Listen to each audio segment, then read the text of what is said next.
if you're ever looking to change your style, if that is something that you want to do, you should watch shows that were made in different decades and have different costume designs and everything. I don't mean the medieval shows or like I don't mean those. I mean like shows that were made in the 70s, shows that reference the 70s, shows that were made in the 90s because I've recently been watching Charmed. And let me tell you something. Let me tell you something. The way the outfits look, um, I'm like, guys, I thought the 90s were low rise. Oh, that's the early 2000s. But that you see the beginning of the low riseness, but it's not low rise, it's mid rise. And I really love the outfits. It's just like there's also this joy and this like calmness about things because, and then I realized there are no phones. There are no phones. There are no phones. There, like, unless landline until season two is when the phones begin to be introduced. And with the introduction of the phones, there's more, not even, there's not an, there's like an excitement because this is the first time people are seeing phones. So it's like, oh my goodness, telephone. And you really see the characters just being happy because they've never had like a handheld phone, and it's the most blocky thing you've ever seen in your life, and it looks really inconvenient to carry, but it's a phone. And I think about now where the design of phones is getting slicker but also like bigger, and how we're just like we're used to like new releases of phones, and in the past there'd be this excitement for a new phone. It's like, oh, what's it gonna look like? You know, they did that design last time and then they made it a little smaller, and then now you could flip it, and there's no longer that excitement with phones coming out because everything just looks the same. Everything just looks the same. It's just like new update. Everything looks the same. And I don't know if this is a sign of the times where things just are so, there's not that much innovation. I know someone's gonna say, but this aspect and this spec, I don't care about the spec. Everything's looking the same. I don't even know. Like if you go, the only thing that is different to me is the sign on the phone, and I will never get a Samsung. I'm just, or an Android. But before anything else in my life, a Samsung, because every person with that phone will be like, yeah, I have this type of phone, and I'm like, okay, you could have that type of phone. Like, I really don't mind if you have that type of phone, but at the same time, they just like they demean you a little bit because they're like, oh, you have an iPhone. And this is why I am not the consumerist battle of phones, but every time I will look at you and say, "Wow, I'm team iPhone. If you have a Samsung, I'm team iPhone to the max, to the blast, because the audacity, but also that shows something about me because why are we defending the items that we have, and why do the items that we have show certain things about ourselves? Because for me, like, I associate people with androids with being more techie because usually they're like, oh, I like the specs, the customizability, like it can't just like he can customize like he can on an android, and I'm like, cool, but the pictures are ugly anyway.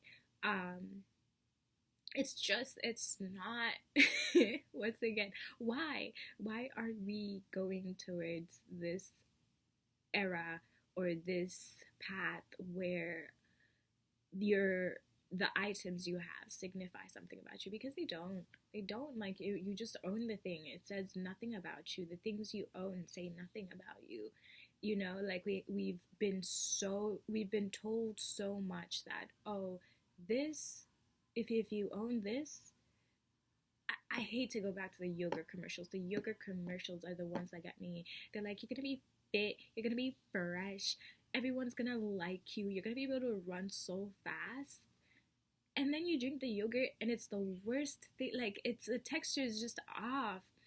But that's how I process the world, because I'm like, hey, why does this piece of clothing, why does this signify something? You know, why are we looking for certain clothing items to be signifiers when clothing says nothing about you? The things you own say nothing about your character, they say nothing about who you are. And this is why I'm gonna come out and say it. I did not understand the shoe craze that was going on, because how does having a certain edition or a certain brand of shoe, um, or like the hype beast time? Oh, what worst time to be alive? Not the worst time to be alive. There were a bunch worse times, but worst time to be alive as a consumer, because there was this push towards like certain brands and everything would be so expensive because a couple of people decided to hoard. Let's be honest, that's what happened. People decided to hoard, and then they were like, oh, it's scarce, there's not enough of it. And I feel like that is essentially what it happens constantly. It's like a few people are like, okay, we're gonna take this. We're gonna take this and we're gonna produce it, and then everyone else is like, what about us? Like, what about us? And then like, you have to pay for it now. You have to pay for it, and we're gonna charge you a bunch more. And it's just not fair looking at it, because just because you got there first and you got to the thing, even with the tickets, what is it called? The ticket sales, ticket alleged. Even with that, it's like you did technically get the ticket first, but you don't actually want to go to the concert. So why are you hoarding tickets? Why are you denying other humans this experience that they want? Like, their fans waiting in the back. Not in the back, but like they're been waiting for this. And you are like, no, you can't have it. You can't have it. I have all of them. It's so evil. It's so evil. Like, I don't get it, because how are you willing to be that evil towards your fellow human beings? Like, hello, what's going on? And I want to understand that to my core, but I can't. Like, it's so hard for me to conceptualize that someone can take something away from someone purposefully to just extort them. Like, it's extortion at that point. And I feel like we've gotten so used to this, like, constantly being extorted. Like, why are we just so used to, you know, this is also related to another thing. I was watching hauls, and or the ones where they go to the outlet stores, and they're like, oh, this is how much I saved. And I'm like, who said it was that much? You know, like, I was really thinking, and I was like, who set the price to that much money? You know, how do we know that's what something is truly worth? How do we know the price of something? And how do we accept that this is a price? Because with the eggs, like, everyone knew eggs were not that supposed to be that expensive, but someone just said, hey, this is how much the eggs are gonna be.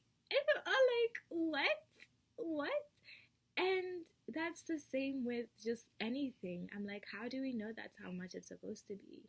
Like, just because you're saying it, is it supposed to be that much?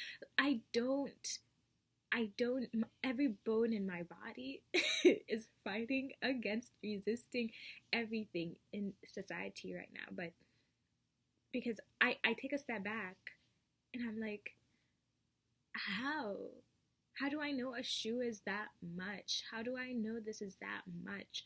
But then I'm also like, okay, maybe it is.